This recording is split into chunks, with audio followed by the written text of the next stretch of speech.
प्यारे बच्चों, अस्सलाम वालेकुम। तो आज हमारा जो लेसन है वो है स्ट्रक्चर ऑफ द एटमॉस्फेयर। तो ये एयर के बारे में, एयर में मैंने आपको पहले लेसन में बताया था कि इसमें कितनी गैसेस, मिक्सचर ऑफ गैसेस होती हैं, कौन कौन सी गैस है। थोड़ा सा उसको मैं रिवीजन आपको करता हूँ। वो है इसमें मेन जो गैसेस होती हैं एयर में, वो है ऑक्सीजन, नाइट्रोजन, तो फिर है कार्बन डाइऑक्साइड,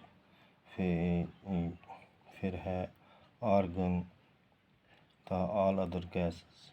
इनसे मिक्सचर ये बनता है। इसमें ये आपको देखना है कि ऑक्सीजन कितने परसेंट होता है, वो है 21%। नाइट्रोजन गैस जो है वो है 78%। कार्बन डाइऑक्साइड जो है वो है 0.03%। तो आर्गन्स जो है वो है 0.93%। तो इसमें ऑल अदर जो गैसेस हैं इसमें वो हैं 0.40%। तो ये है इसका। तो आज हम इससे आगे जा रहे हैं, वो है हमें यहाँ से करना है। तो इसका जो है आपको वो पेज नंबर है, इसका जोग्राफी का लेसन है आपको ये है पेज नंबर 22। तो ये आपको है structure of the atmosphere. Atmosphere में कौन कौन से स्ट्रक्चर हैं। तो सबसे पहले हम ये जानना हमारे लिए ज़रूरी है कि स्ट्रक्चर क्या है। Our atmosphere is divided into 5 layers. हमारा जो एटमॉस्फेयर है होल, तो ये डिवाइड है कितने में, 5 लेयर्स हैं इसकी। Starting from the earth surface, ये ज़मीन के से शुरू हो जाती हैं, ज़मीन से ऊपर। तो ये अर्थ जो है, इस पर हम रहते हैं। यहाँ से ऊपर जो खला में है, तो वो यहाँ से स्टार्ट हो जाता है आसमान तक। These are troposphere, stratosphere, mesosphere, thermosphere and exosphere. तो ये इसके लिए फिगर भी बना है, फिगर 4.2। ये आप देख सकते हैं। इसको भी समझाऊंगा मैं आपको यहाँ से थोड़ा बाद में। तो अब पहले हम इसको पढ़ते हैं। Troposphere, this layer is the most important layer of the atmosphere. जो हमारा माहौल है, इसमें सबसे ज़्यादा जो ज़रूरी है लेयर, वो यही लेयर है, troposphere. It is average height is 30 kilometre. ये ज़मीन से ऊपर 30 किलोमीटर है, यानी 13 kilometre. The air we breathe, हवा जो हम अपने एग्जिस्टेंस हेयर, जो हवा हम सांस के लिए अंदर लेते हैं और छोड़ते हैं, वो यहाँ से एग्जिस्ट होती है। Almost all the weather phenomena like rainfall, fog and hail storm occur in this layer. तो इसी से वेदर भी का फिनोमेना चेंज होता है। लाइक जैसे रेनफॉल, बारिश भी बरसती है, फॉग जैसे धुंध चढ़ जाती है, हिल स्टॉर्म जैसे पहाड़ों तूफान आ जाएं, तो इसी लेयर से ये होता है। फिर आगे दूसरा है, हाँ, stratosphere. Above the troposphere lies the stratosphere. It extends up to height of 50 kilometre. तो ये ज़मीन से ऊपर कितना है, 50 किलोमीटर। कितना है ये, 50 किलोमीटर आवाज़। This layer is almost free from clouds. इसमें ये क्लाउड्स, बादल वगैरह नहीं होते हैं। एंड एसोसिएटेड वेदर फिनोमेना, और इसमें वेदर जो है ये ठीक रहता है। Making condition most ideal for flying aeroplanes. तो इधर जो हमारे हवाई जहाज़ उड़ते हैं, तो हवाई जहाज़ों के उड़ने की ये इनके लिए बहुत मददगार होता है ये जगह इसकी। One important features of stratosphere is that it contains a layer of ozone gas. इसमें ओजनी गैस एक भी पैदा होती है। We have just learned how it protects us from the harmful effect of the sun rays. जो सूरज से किरणें निकलती हैं, जहरीली किरणें, तो ये गैस इनको यहाँ पर ख़त्म करती है, उनकी जहरीलेपन को। फिर आ गया mesospheres. This is the third layer of the atmosphere. ये इसका थर्ड लेयर है। कितना है ये? थर्ड। 1 2 3, ये थर्ड लेयर स्टार्ट हो जाता है। तो this is the third layer of the atmosphere. It lies above the stratosphere. It extends up to the height of 80 kilometres. ज़मीन से ऊपर 80 किलोमीटर है। कितना? 80 किलोमीटर ये बनाएंगे।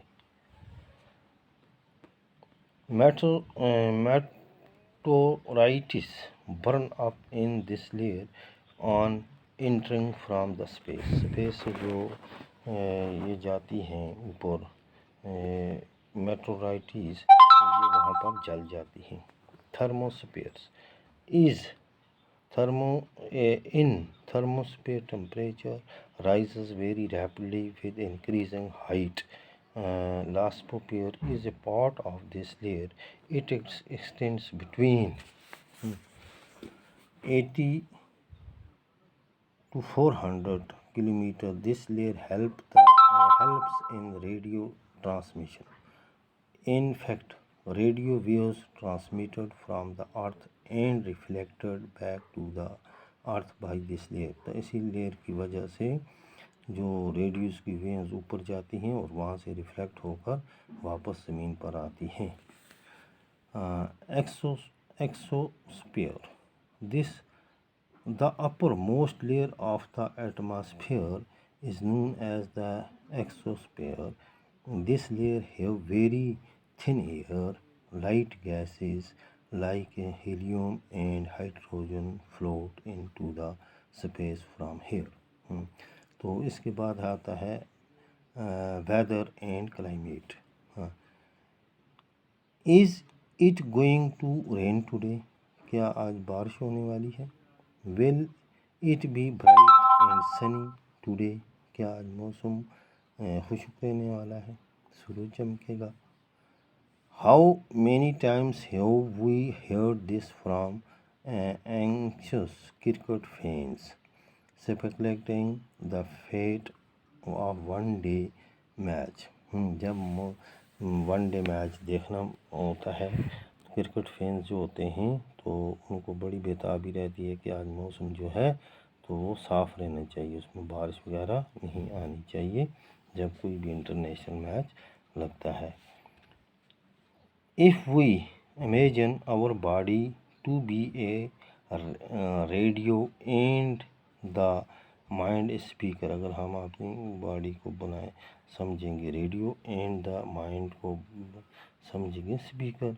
Weather is something that fiddles with its control knobs. Weather is the hour to hour today day-to-day condition of the atmosphere. A hot or humid weather may make one irritable। तो ये irritable, आज क्या मौसम गर्म होगा, सर्द हो, ज़्यादा अगर गर्म मौसम होता है तो उसमें भी इंसान तंग आ जाता है, ज़्यादा सर्द हो तो उसमें भी तंग आ जाता है। अगर मौसम बिल्कुल साजगार हो तो उसमें क्या होता है, ना ज़्यादा गर्म हो ना ज़्यादा ठंडा, तो उसमें जैसे प्लीजेंट मौसम, तो उसमें इंसान को बड़ा लुत्फ़ आता है। ए प्लेजेंट ब्रीजी वेदर में मेक वन चेयरफुल। तो ये मौसम इंसान को खूब खुश करता है, ये इसमें इंसान बहुत खुश हो जाता है। And even plan for an outing. Weather can change dramatically from day to day. आजकल लेकिन मौसम जो है ये ड्रामेटिकली चेंज होता रहता है, ये नहीं पता होता है, कभी धूप होती है और 2-3 घंटे के बाद फिर बारिश आ जाती है। तो ये है कि ये है क्यों, ये किसकी वजह से, ये किस्म का ग्लोबल वार्मिंग होता है, क्योंकि जो पेड़ पौधे हैं, जंगल कम हो चुके हैं, वो काट देते हैं।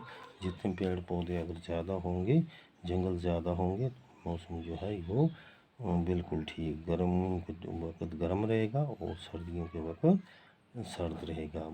तो लेकिन ये मौसम जो अब है पेड़ और पौधे काटने की वजह से, जंगल ख़त्म होने की वजह से मौसम में बहुत तब्दीली आ गई है। कभी ये अचानक गर्म हो जाता है, कभी अचानक ठंडा हो जाता है। However, the average weather condition of a place for a longer period of time represents the climate of place. Now, do you understand why we have daily weather forecasts? आजकल हम डेली सुनते हैं कि आज मौसम कैसा रहेगा, कल मौसम कैसा रहेगा। अब इसके बाद है temperature.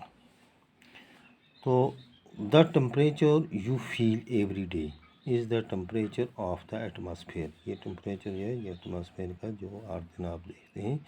The degree of hotness and coldness of the air is known as temperature.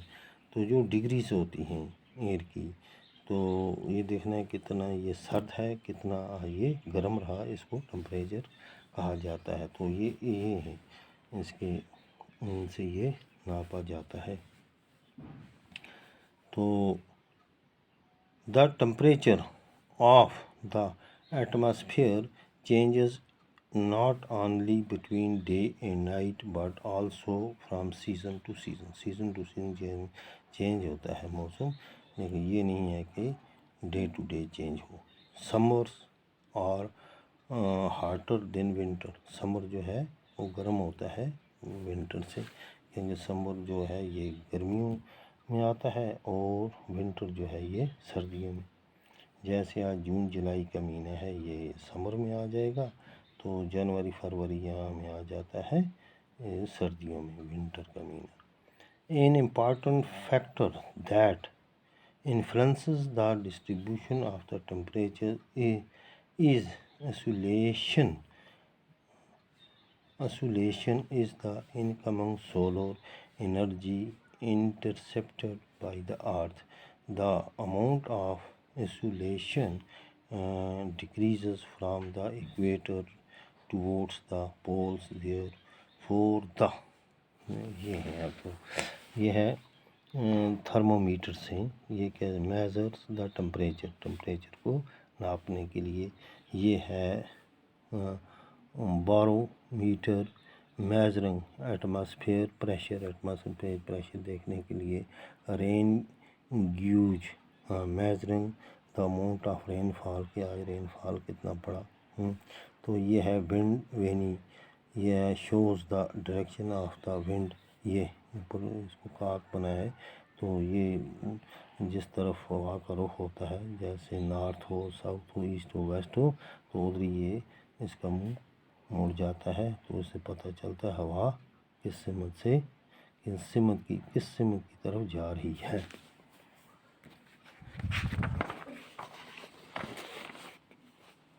अब temperature decreases in the same manner. Now, do you understand why poles are covered with the snow? poles किस तरह भरा रहता है किसी बर्फ़ की वजह से। If the earth temperature rises too high, earth का टेम्परेचर अगर ज़्यादा गर्म हो जाए, it will become too warm for some crops to grow. तो ये कुछ क्रॉप्स जो हमें फसल जो उगाते हैं, तो उनके लिए ये अच्छा नहीं रहता है। Temperature in cities is much higher than that of villages. तो जो शहरों का टेम्परेचर है, वो सिटीज़ का वो क्या आता है, हाई रहता है बनिस्बत गाँव से। The concrete and metals in buildings and the asphalt of roads get heated up during the day। दिन के वक्त ये जो सड़कें हैं, तो जिनमें तारकोल डाला होता है, तो ये ज़्यादा गर्म हो जाती हैं, और बड़ी बड़ी बिल्डिंग्स ये गर्म हो जाती हैं। इनका ऊपर जो टीन होता है बहुत गर्म हो जाता है, तो उससे हीट बहुत ज़्यादा हो जाती है। This heat is released during the night, तो ये रिलीज़ होती है रात के वक्त। Also the crowded high rise buildings of the cities trap the warm air. तो ये गर्म हवा छोड़ देती हैं ये जो बिल्डिंग्स हैं शहरों की, एंड दस rise the temperature of the cities. इस तरह जो शहरों का टेम्परेचर है वो ज़्यादा बढ़ जाता है। तो आज का लेसन बच्चों हमारा इतना ही। तो कल हम इससे नेक्स्ट लेसन में हम इसके आगे पढ़ेंगे एयर प्रेशर और विंड के बारे में। तो उसके बाद हमें एक्सरसाइज आ जाएंगी। बस, थैंक यू।